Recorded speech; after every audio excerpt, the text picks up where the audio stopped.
कार्यक्रम के अध्यक्ष प्रोफेसर तरुण कुमार जी, बड़े भाई कमलेश वर्मा जी, मेरे मित्रवर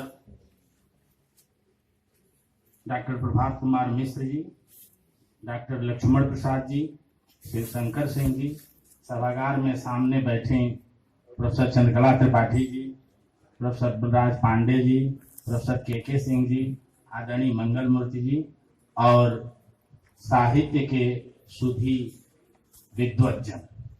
और मैं ये कहूंगा कि जो शिवपूजन सहाय में दिलचस्पी रखने वाले चंद मुअज्जिज हाजिरी, बहुत सारी चर्चा हुई है जिसका जिक्र प्रभात ने किया। चूंकि गोष्ठी की जब शुरुआत हुई थी पहले सत्र में, तो मुझे ऐसा लगा कि कुछ कहा गया कि यह सारस्वत यज्ञ वगैरह, और मैं बहुत डर गया क्योंकि यज्ञ वगैरह में तो, और मैं प्रोफेसर चंद्रकला त्रिपाठी का मैं शागिर्द हूँ, तो वो कहीं भी अपने लिए एक स्पेस सृजित कर लेना, ये मैंने उन्हीं से सीखा है। तो इतना स्पेस मैंने बना लिया है कि वो सारस्वत टाइप का यह नहीं होगा और होना भी नहीं चाहिए। विचार गोष्ठियां सारस्वत यज्ञ नहीं होती। जिस नवजागरण की चर्चा हुई, उस प्रभात ने कहा कि बिहार का वह पूरा बेल्ट छूट गया है, और वह स्वाभाविक है कि वह छूट गया है, क्योंकि जिस नवजागरण पर चर्चा हुई है उस नवजागरण पर, हिंदी नवजागरण पर चर्चा नहीं हुई है। समूचे नवजागरण विमर्श के मैं संदर्भ में कह रहा हूं, गोष्ठी के संदर्भ में नहीं। वह रामविलास शर्मा के हिंदी नवजागरण पर ज्यादा चर्चा हुई।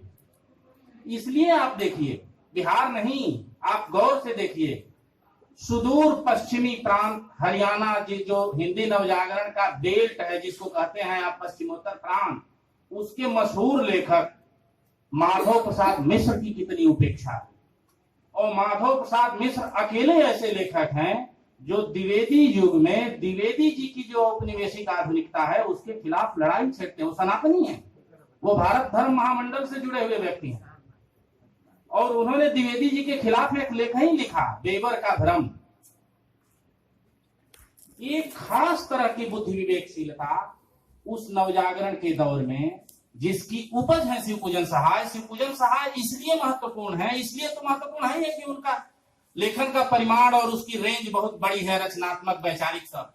वह इसलिए अधिक महत्वपूर्ण है जिसका जिक्र शायद मेरे मित्र प्रभात ने किया, बहुत अच्छा किया। दो चीजों का उन्होंने जिक्र बहुत अच्छा किया, जिस पर मैं थोड़ी सी बात करूंगा।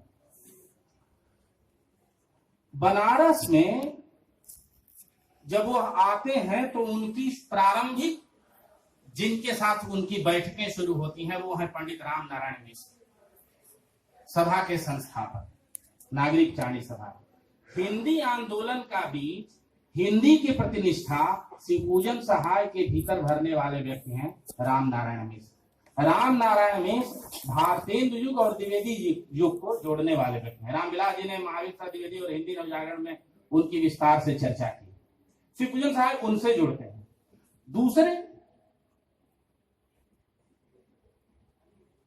कल से ही कहा गया, हमारे आज के सत्र के अध्यक्ष महोदय और कई लोगों ने कहा, और अक्सर यह गोष्ठियों में बहुत बार कहा जाता है कि उस दौर का अगर फला फला चीज देख लिया जाए तो उसका इतिहास लिखा जा सकता है। और यह बनारस है, मुझे याद है, मैं प्रभात एक गोष्ठी में थे, नामोर के निमित्त गोष्ठी हो रही थी, वहां लोगों ने 20 लोगों ने यह कहा कि अगर उस दौर का ये चीज देख लिया जाए तो उसका इतिहास लिखा जा सकता है। अब बनारस तो बनारस है। एक सज्जन थे, वो खड़े हुए, उन्होंने कहा कि लिखी के ये लिखी मतलब हम यह करेंगे, हम लोग इस पर चर्चा करेंगे कि लिखा जा सकता है। आपने कोई पहल की, मैंने कोई पहल की क्या? स्वाधीन जिस नवजागरण की शिवपूजन सहाय उपज है, वह हिंदी नवजागरण के अंतिम व्यक्ति, अंतिम महत्वपूर्ण व्यक्ति हैं, जो उस ज्ञान कांड को लेकर स्वाधीन भारत में 15-16 साल तक उस ज्ञान कांड को फलीभूत करते हैं, जिस ज्ञान कांड को उन्होंने छायावाद और द्विवेदी युग से उठाया है। महावीर प्रसाद द्विवेदी से वह कितने प्रभावित हैं, यह द्विवेदी अभिनंदन ग्रंथ के संदर्भ में, जिसका जिक्र चिदानंद जी ने किया, बहुत मार्मिक संदर्भ है।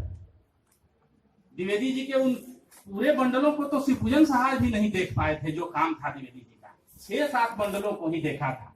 एक जगह लिखा उन्होंने कि एक लेख था 14 पेज का, जिस पर पूरा पेज द्विवेदी जी ने लाल रोशनाई से रंग डाली। शिवपूजन सहाय ने टिप्पणी की, कैसे इतिहास में घटित होती हैं चीजें। कहा कि एक मिडिलची लेखक के लेख को खूबसूरत बनाने के लिए द्विवेदी जी ने अपने को झोंक दिया।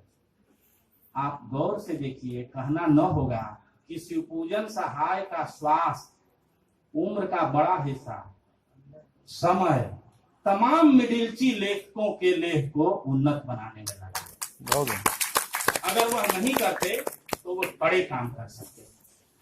नामोर जी की बड़ी मशहूर पंक्ति है उनके विषय में कि वो इतने आस्थावान थे, ईश्वर भक्ति उनके भीतर इतनी भरी थी कि जीवन का बड़ा से बड़ा दुख, बड़ा से बड़ा छोटा से छोटा सुख ईश्वर की कृपा और बड़ा से बड़ा दुख ईश्वर की इच्छा मानते थे। इतने आस्तिक थे। उनका पूरे लेखन पर जब मैं कह रहा हूं तो बहुत अधिकार के साथ कह रहा हूं और बहुत विनम्रता के साथ कह रहा हूं। आदरणीय मंगल मूर्ति जी बैठे हुए, जिसकी तरफ दूना जी ने इशारा किया। हिंदी में पहली बार देहाती दुनिया पर चर्चा करते हुए उसका इशारा किया है, जिसे मैं उनके समूचे लेखन पर लागू करने की बात कर रहा हूं। उन्होंने कहा, दूना जी ने, कि देहाती दुनिया की आप चाहे जितनी चर्चा कर लीजिए, पूरा उपन्यास राजनीतिक निरपेक्ष उपन्यास।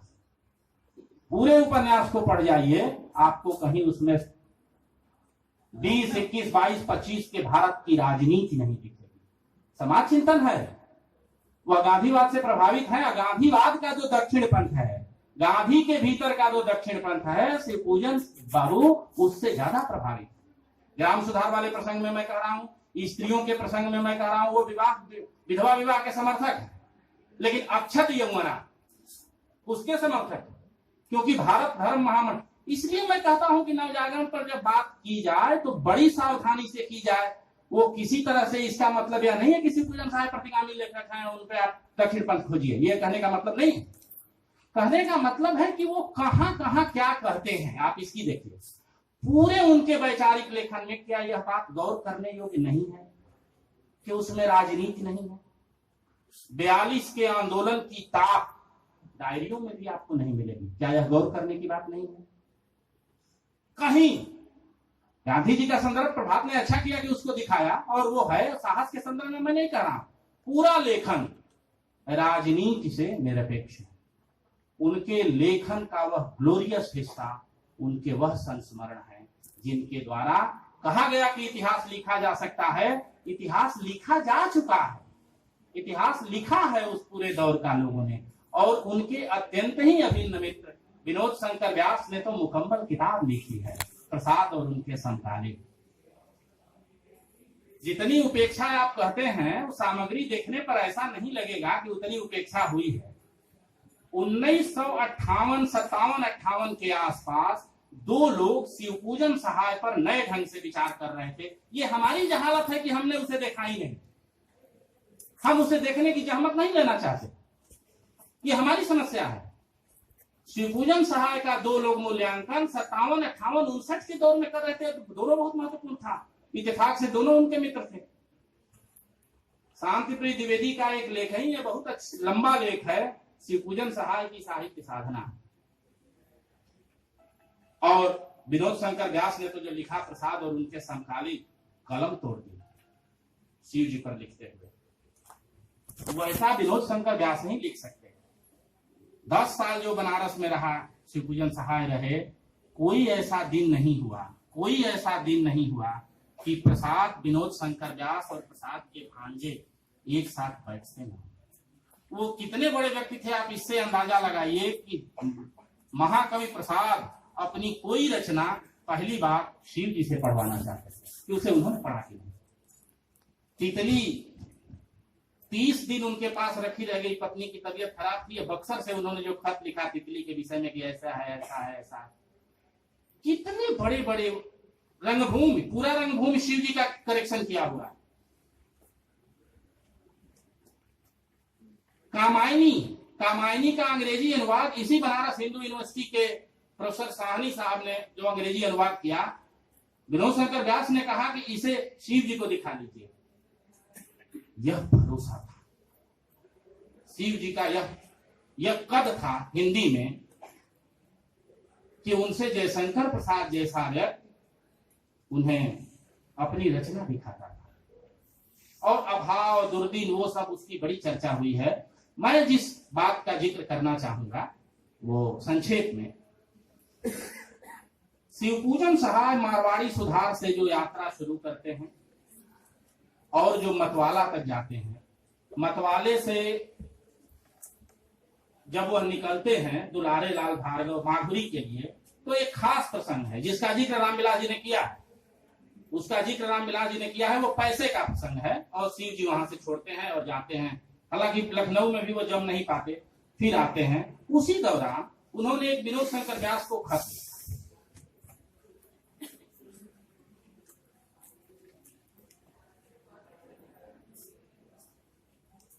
उन्होंने लिखा, परिश्रम ज्यादा कीर्ति कम अधिकार कुछ नहीं, मानसिक पराधीनता बर्दाश्त करने की आदत नहीं। हाँ, मेरी सिधाई से बहुतों ने अनुचित लाभ उठाया है। अब एकांत में बैठे बैठे जो कुछ हो सके उसी से गुजर करने की इच्छा है। घरेलू झमेले भी बहुत हैं। कुछ जो नंदनलाल छोटे भाई वो उस परिवार का भी प्रसंग है। घरेलू झमेले भी बहुत हैं। यहाँ से घर बहुत दूर है, हर महीने वहां जा नहीं सकता। फिर अग्रवाल प्रेस ने नालिश कर दी है। विवाह में बाद में जो विवाह के नाम पर जो दावत की, उसमें अग्रवाल प्रेस से पैसे लिए थे, वो पैसा लौटा नहीं सके। प्रसाद जी को कई बार वह विनोद शंकर व्यास में लिखते हैं कि बाबू साहब को मत बताइएगा, वो खुद ही अपने झमेले में पड़े हुए हैं, वो बताना नहीं चाहते। इतना स्वाभिमान इतना, और ज्ञान मीमांसा की तड़प इतनी, चाहते हैं कि नवजागरण की पूरी ज्ञान मीमांसा को हिंदी में ला दें। अब ऐसा तो संभव नहीं, कोई जादू की तो छड़ी है नहीं, उनके पास कोई ऐसा साधन नहीं। इन सब चीजों को उन्होंने उनके जीवन का अलिखित कीर्ति स्तंभ बिहार राष्ट्र भाषा परिषद है, जिसे उन्होंने वहां पूरा किया। आप कल्पना करें कि इसी बनारस में रहते हुए और आज 21वीं शताब्दी में जब न तब हम सुनते हैं कि ज्योतिष का विश्वविद्यालय खुलना चाहिए, इसका खुलना चाहिए, कर्मकांड का खुलना चाहिए, इसका भी खुलना चाहिए, ये सब हम लोग सुनते हैं। इसी बनारस में रहते हुए विज्ञान प्रचारणी सभा की स्थापना की महामहोपाध्याय पंडित सुधाकर द्विवेदी ने। और भारत में विज्ञान चेतना का भारतीय युग में कैसे विस्तार हो रहा था, द्विवेदी युग में कौन कौन लोग आ रहे थे, गणित का इतिहास लिखा महामहोपाध्याय पंडित सुधाकर द्विवेदी ने। शिव जी सबसे परिचित थे। इसलिए जब बिहार राष्ट्रभाषा पहुंचे तो उन्होंने मोतीचंद का सातवां शासन, विज्ञान और गणित की परंपरा नाम से गिरधारी लाल शर्मा चतुर्वेदी की किताब छापी। इलाहाबाद विश्वविद्यालय के प्रोफेसर केमिस्ट्री के प्रोफेसर सत्यपाल से उन्हें मालूम था कि नवल किशोर प्रेस से कुंज बिहारी लाल गुप्त ने गणित पर एक किताब लिखी है, जो किताब मिल नहीं रही। प्रोफेसर सत्यप्रकाश से उन्होंने कह के विज्ञान का इतिहास लिखवाया। आप किस नवजागरण की बात कर रहे हैं? इस साथ कविता कहानी लिखने से आपका नवजागरण हो जाएगा? आपके पास ज्ञान परंपरा की कोई चीज नहीं है जिसमें आप बहस कर सके, तर्क कर सके, विचार कर सके। शिव जी इसकी तैयारी कर रहे हैं। मध्य एशिया का इतिहास जैसी किताब है। और आप गौर से देखिए, कंब रामायण वहां से छापा। उत्तर और दक्षिण को विज्ञान न जाने कितने लोगों को, मुहावरा कोश, वैज्ञानिक शब्दावली, कृषि विज्ञान की शब्दावली सब बिहार राष्ट्रभाषा परिषद से छपी। ये उनकी बहुत पहले की परिकल्पना है जो उनके लेखन में दिखेगी, खास करके संस्मरणों। लक्ष्मण जी भी समय है ना, खास करके उनके संस्मरणों, उनके जीवन, उनके साहित्य का सबसे शानदार जो हिस्सा है वो उनके संस्मरण है, जिनके विषय में मैं कुछ बातें आपसे कहना चाहूंगा। क्योंकि उसमें अब कोई एक चीज हो गई है जिससे मैं डॉक्टर मंगल मूर्ति जी ने जो शिव जी का ग्रंथावली संपादित की है उसे देख रहा था। अब मैं बहुत विनम्रता से कह रहा हूं, हाथ जोड़ के कह रहा हूं, क्या शिव जी ने कोई मेरा जीवन करके कोई किताब लिखी है क्या? जिन लोगों ने उनको थोड़ा सा भी पढ़ा होगा, क्या मेरा जीवन नाम से कोई किताब है क्या उनकी? क्योंकि ग्रंथावली में है मेरा जीवन। वे दिन वे लोग, वे दिन वे लोग। मेरे पास शिव जी की वह रचनावली भी है जो उनके जीवित रहते बिहार राष्ट्रभाषा परिषद से छपी है 4 खंडों में। और जीवन आत्मरति और आत्म प्रदर्शन से वो इतना दूर होते थे कि प्रेमचंद ने बहुत आग्रह किया कि हंस के आत्मकथांक में कुछ लिख दीजिए। एक छोटी सी टिप्पणी लिखी, शीर्षक दिया मतवाला कैसे निकला, उसमें भी यह नहीं। और ऊपर की ही पंक्ति में उन्होंने कहा कि मैं अपने जीवन पर अपनी आत्मकथा क्या लिखूं, क्योंकि लिख दूंगा तो कई उसमें डर ये था कि जो मरी हुई प्रेतात्माएं हैं आहत हो जाएंगे। दरअसल मरी हुई प्रेतात्माओं के आहत होने से शिव जी नहीं डर रहे थे, जीवित प्रेतात्माएं थी, उनका क्या करें, उसमें वो भी थे। अब ग्रंथावली जब मैं देख रहा था तो उसमें देखा कि मेरा जीवन नाम से भी है, दूसरे खंड में ही है। अब मेरा जीवन नाम से, स्मृति लेखा नाम से तो शिव जी ने कोई किताब लिखी नहीं।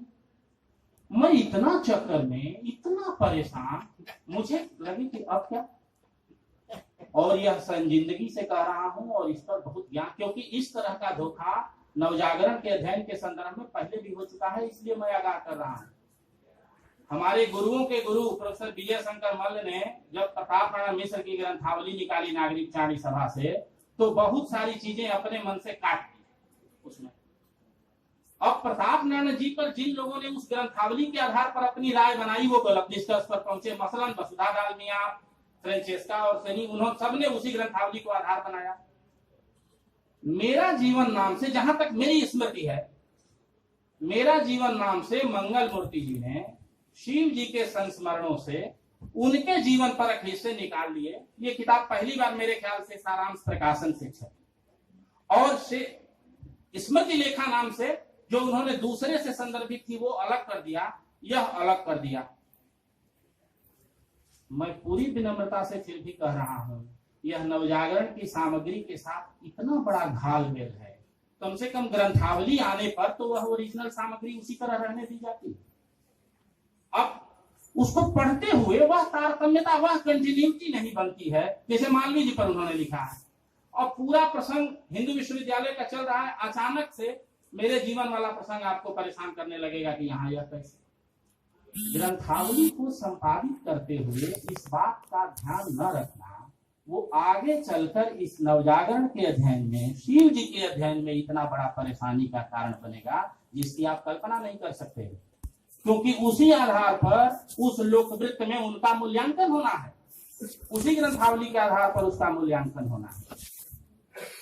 और इस पूरा लोकवृत्त इतना गड़मट हो चुका है कि उसको और जरा सा भी छेड़ना समूचे नवजागरण के इतिहास के साथ अपराध है। उसको अगर आप सामग्री, आपके पास कोई सुलभ नहीं, उनका समूचा गद्य अलग। जागरण जब बंद हुआ तो एक मामले में वो हिंदी के ऐसे लेखक हैं जिनकी दोनों से पटती है, एक दूसरे से विरोधी हैं लेकिन शिव जी से पटती है। प्रेमचंद उनके उतने ही प्रिय हैं, प्रसाद उतने ही प्रिय हैं। बनारस में 2 स्कूल हैं बाकायदे, प्रेमचंद स्कूल, और एक स्कूल का नाम दिया गया प्रसाद स्कूल। और उसी प्रेमचंद स्कूल को नाम नहीं दिया विनोद शंकर दास ने, क्योंकि वो प्रसाद के बड़े खास लोगों में है, उन्होंने नाम दिया प्रसाद विरोधी संगठन। तो ये प्रसाद विरोधी संगठनों से भी शिव जी की उतनी ही बनती है और प्रसाद समर्थक संगठनों से भी उतनी ही बनती है। क्या कारण है? यह गौर करने की बात है कि उसी बनारस में रहते हुए शिव जी ने शुक्ल जी पर कोई संस्मरण नहीं लिखा है। हिंदी साहित्य के इतिहास की रिव्यू छोड़ के बनारस में न जाने कितने लोगों पर लिखा, छोटे तमाम लोगों पर उन्होंने लिखा। शुक्ल जी पर पूरे लेखन में, हिंदी में, अपने लोकवृत्त पर कोई ऐसा कमेंट, एक कमेंट आप नहीं दिखा सकते जिसमें आप उसके एडवर्स बह जाए। किसी भी व्यक्ति के खिलाफ एक टिप्पणी शिवपूजन सहाय के लेखन में आपको न मिलेगी। यह अपूर्व संतुलन उनके लेखन में है। जागरण क्या, जागरण से जब वो हटे, जागरण जब विनोद शंकर व्यास के पास चला गया तो प्रेमचंद ने कहा कि अंतिम संपादकी तुम ही लिखो। वो संपादकी का टुकड़ा मैं आपको सुनाना चाहता हूं क्षण पर। मन में बहुत कुछ है, क्योंकि ये बातें बाद में आई हैं, महादेव प्रसाद सेठ के भी संदर्भ में आई हैं, प्रेमचंद के भी संदर्भ में आई हैं। मन में बहुत सारी बातें हैं, लेकिन शिवपूजन जी जो लिखते हैं वो सुनिए। जिन उदार चरित्र लेखकों के लेख प्रकाशित होने से रह गए, क्योंकि अब जागरण बंद हो रहा है, जा रहा है विनोद शंकर व्यास के पास, प्रेमचंद के पास इतने दिनों तक नहीं था। जिन उदार चरित्र लेखकों के लेख प्रकाशित होने से रह गए, वे अब दया करके हमारा पिंड छोड़ें, प्रेमचंद जी का पकड़ें। हमने उन्हीं को सब कुछ सौंप दिया, लेकिन कवियों की कविताओं को हम कदापि न लौटाएंगे, क्योंकि उनकी संख्या इतनी अधिक है कि हम किसी तरह यह खजाना गबन के लेखक को नहीं सौंपेंगे। क्या बात।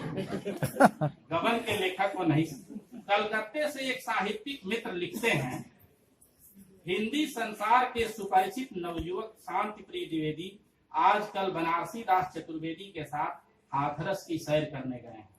वहां से वे लोग मैनपुरी जिले के मक्खनपुर स्थान में जाकर प्रसिद्ध शिकारी पंडित श्री राम शर्मा की बगिया में पपीते का पेड़ देखेंगे, जिसमें 1.25 सेर का फल लगा है। और यहाँ हमने भी सुना है कि राय कृष्णदास ने तार दिया है कि उस पपीते का बीज जरूर लेते आना। फिर अपने ऊपर व्यंग्य, मेरी तो ऐसी महिमा है कि जहां जाते हैं चौपड़ पर डालते हैं। पहले पहल मारवाड़ी सुधार का बंटाधार किया, फिर आदर्श और उपन्यास तरंग का छत्रभंग किया। यदि बालक और गंगा को न छोड़ते तो भी उन्हें भी ले डूबते, और यदि जागरण को प्रेमचंद जी अपना पोष पुत्र न बना लेते तो शायद इसकी भी खैर न थी। पर अब किसी की मिट्टी खराब नहीं करेंगे, हमने बहुत से पापड़ देने हैं। अब एक तारा लेकर केवल यही गाया करेंगे, अबलव नसानी अबला नसई है। जय श्री राम। यह उनका पद है, यह उनका पूरी ज्ञान मेधा, अगर 20वीं शताब्दी की ज्ञान मेधा को फलीभूत करने वाला कोई लेखक, जिसके पास जरा भी सामर्थ्य आती है, जरा सा कोई संस्था आती है, तो उस 20वीं शताब्दी की ज्ञान परंपरा को ही मानो जमा देना चाहता है, उस बीज को बो देना चाहता है। यह उनका महत्व। वह ज्ञान परंपरा, उस ज्ञान परंपरा पर नए ढंग से सोचने की जरूरत इसलिए है कि उस परंपरा के बड़े बड़े लेखक, यह अकारण नहीं है कि मतवाला मंडल के प्रसिद्ध व्यक्ति नवजादी लाल श्रीवास्तव ने 25 देशों की पराधीनता की गाथा लिखी, जो अलग से किताब की शक्ल में बाद में छपी। पराधीनता की बेड़ियां करके, मैं शीर्षक उसका भूल रहा हूं, स्वराज प्रकाशन से वो छपी हुई है। हिंदी का मामूली लेखक आयरलैंड और दुनिया भर के देशों की मुक्ति की गाथा लिखता है। उसके भीतर स्वाधीनता आंदोलन का वह संकल्प है जो बार बार उसे प्रेरित करता है कि इसे लिखो, इस ज्ञान परंपरा को हिंदी में लाओ। विनोद शंकर व्यास इतने अंग्रेजी पढ़े लिखे व्यक्ति थे कि शिव जी उनके पीछे पड़ गए। अपने ढंग की अकेली किताब हिंदी में है यूरोपीय साहित्यकार जो विनोद शंकर व्यास ने लिखी, 60-70 लोगों पर। उस जमाने में जब मधुकरी का संपादन किया उसमें, तो उसमें कहानी का प्लॉट को भी शामिल किया गया। विनोद शंकर व्यास के पीछे पड़ गए, कितने लेखकों के वह पीछे पड़ गए कि यह लिखो, यह करेंगे, ये करेंगे। वह पीढ़ी स्वाधीनता आंदोलन की, हिंदी नवजागरण की वह अंतिम पीढ़ी थी। और मैं अपनी बात खत्म करूंगा। निराला ने, शांति प्रिय द्विवेदी ने निराला का एक वाक्य भाषा के संदर्भ में शिव जी के गद्य पर उद्धृत किया है, उसी के साथ काफी चीजें बोल ली गई हैं।